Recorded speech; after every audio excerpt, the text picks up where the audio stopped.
కేటీఆర్ గారు TRS party తరఫున మాట్లాడారు. వారు సీనియర్ శాసనసభ్యులు, మంత్రిగా పనిచేశారు. సభా వ్యవహారాలు కూడా వారికి బాగా తెలుసు. వారిది ఈరోజు బర్త్డే అనేటువంటి విషయం ఇప్పుడే చెప్పారు మిత్రులు. సభ మీ అందరి సమక్షంలో వారికి జన్మదిన శుభాకాంక్షలు కూడా నేను తెలియజేస్తా ఉన్నాను.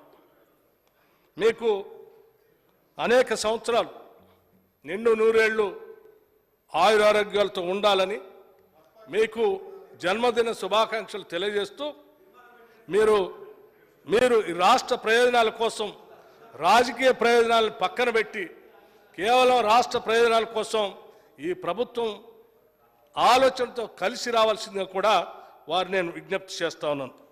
అధ్యక్ష, వారు మాట్లాడేటప్పుడే ఒక అంశం చెప్పారు. అధ్యక్ష, ఏదో రిజర్వేషన్ పెట్టారు, మీరు దీని మీద సబ్జెక్ట్ లేదు, అంశం లేదు, ఏమి చెప్పలేదు, దీన్ని మీకు అసలు ఎక్స్పీరియన్స్ లేదు, అవగాహన లేదు, అనుభవం లేదు, మీ ఇష్టం వచ్చినట్టు సభను నడుపుతా ఉన్నారు, మీకు అనుభవం ఉంటే ఇట్లా చేసేవాళ్ళు కాదంటున్నారు. అధ్యక్ష, మాకు అనుభవం ఉందో లేదో మీకు కూడా తెలుసు.